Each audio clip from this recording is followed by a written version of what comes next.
What is up, people? So ever since I did that Terrence Howard video, I watched a couple of videos of his at that point, and now the YouTube algorithm has been promoting his shit, his podcast appearances, his speeches and stuff constantly on my homepage. So I've had the pleasure of watching a few of those videos, and now I wanna subject you also to it.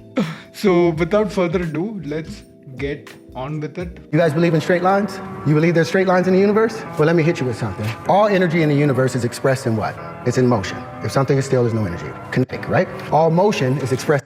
He says that if something is not in motion, there's no energy. Let's say take a system of two charges, like charges or unlike charges, it doesn't matter.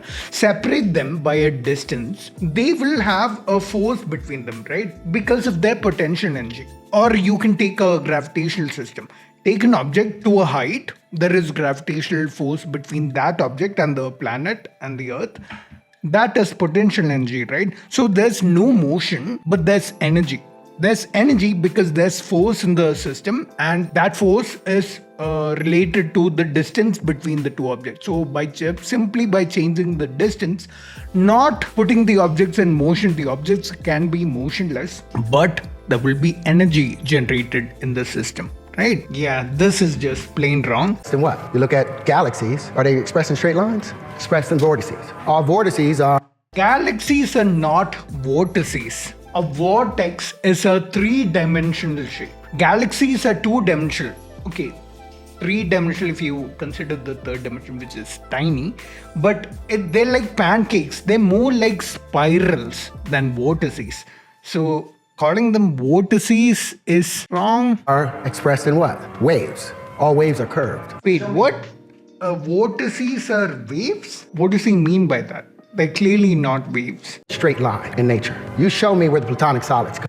Okay, sure. I'll show you a straight line in nature. How about beehives?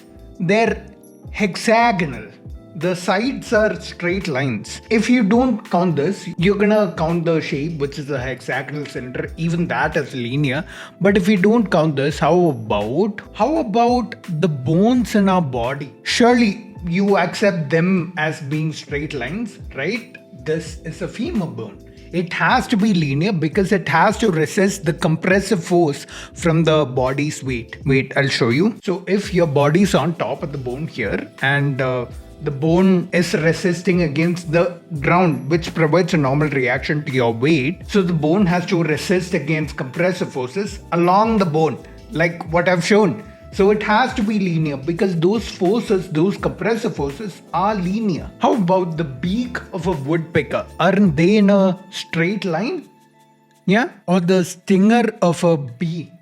Isn't that a straight line? Or how about light? Light travels in straight lines. How about that? Show me a straight line in nature. I showed you a bunch of straight lines. Show me where the platonic solids come from.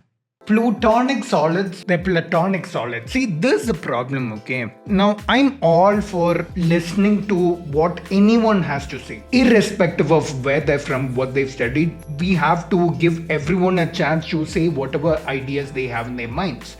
But when you come and say stuff like plutonic solids in the place of platonic solids, you destroy your credibility right there. You are showing people that you're not well read. Nobody says plutonic solids after having read the term. The only people he is fooling by whatever he's saying are the people who don't know these things. A random layman who is not familiar with the topics he's talking about, sure, they can get fooled. But he's not fooling an expert anywhere. Nobody is going to take him seriously. If he wants the experts to take him seriously, then yeah, he shouldn't say stuff like plutonic solids. Where do they have their foundations in our universe? If you look at anything, there are no straight lines. That's been the mistake. We've been looking at these straight lines. There are straight lines right there in this diagram. The base pairs in DNA, the pairs that connect the two strands of DNA, isn't that linear? This Euclidean way of thinking and missing the curvature of nature. So here we are, back with the curvature of nature. Now this has always been an information system. Take a point here and say, well, what's the space in between all of these things? Now they've said that all the in-between spaces, if this is the Earth and this is the moon right here, all this in-between space is filled with what? A void. There's nothing in the void. Well, I found that there is something in the void. I want to look up who this guy actually was. He's not all that popular in my country, in India. So, want to check out who he was. I know that he's an actor, but has he acted in anything I've seen? Not really, I think. Because I don't remember ever having seen him in any movie. So, if he's an actor, what has he done? Has he done anything in science? Howard has stated that he went to school for chemical engineering, though he did not complete it. Thinks of himself as an engineer and intends to return one day. Man, has not been confirmed. Fake expert with fake qualifications. Now, I'm not judging him or I'm not concluding anything about him by his qualifications, but things he says along with his qualifications give me some information to work on. That's all I'm doing here. So the sun is creating planets. So we want to think there's just matter. It's flying through space and it collects via gravity. And the more matter. Did he say that the sun is creating planets? The solar system and the planets came from the same nebula that, started rotating and accumulating to form the sun or the planets or whatever. Or gravity. It's supposed to, but take a balloon. Another thing that kills gravity. Gravity is supposed to be the greater the mass is the kills gravity? Greater the attractor. You take a balloon, you rub it on your leg, you put it over the ground. Watch the dust particles jump off the ground, off this big mass called the Earth, and jump onto that. That's the electrostatic force. And nobody's arguing that the electrostatic force is, magnitude-wise stronger than gravity. Balloon, because why? Electricity is 137 times stronger than the pull of gravity or the effects of the so-called gravity. It's the electric force that's the attractive force. It's the electric force that tightens everything together. The dividing force. Is he trying to say that the electric force is what is responsible for the things we think gravity is responsible for? That things have to be charged for the electric force, right? And most things in the universe are neutral.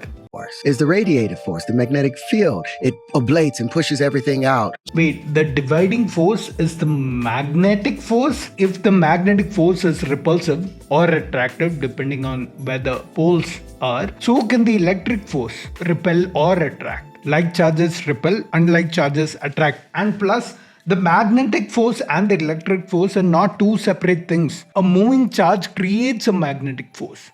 A magnetic force is a manifestation of the electric force. They are one and the same. They call the electromagnetic force for a reason. What's he saying? Again, stuff he says will prevent anyone from taking him seriously. I have a picture showing hemoglobin and chlorophyll. And you're going to notice that the hemoglobin has the same exact combination of carbon and hydrogen that we have. The only difference they have is the center of theirs is magnesium. This is actually true. The chlorophyll and hemoglobin molecules are very similar except for the central metal, which is iron in the case of hemoglobin and magnesium for chlorophyll. That's the only difference. You put a cephalopod up there, it will be copper. The same interaction of So where does consciousness, where does the sentient being, is it just in the iron? Or is it the magnesium deals with the pressure condition? Are you attributing consciousness to hemoglobin and chlorophyll? How did you jump from the central molecule being different to consciousness coming from this or sentience coming from this? If you like with a cephalopod, it has to have copper at its base because of the pressure condition. It's the same experience, just under a different temporal dimension. Change the pressure condition, change the motion condition, you change the organism, it adapts. But it's the same living principle.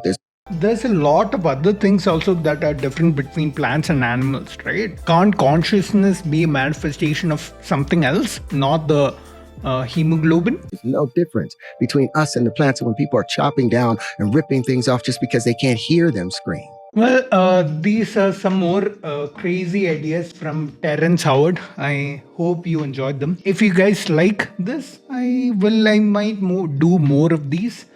But yeah, that's it for this video. Kooky ideas from Terrence Howard. I'll see you in the next one.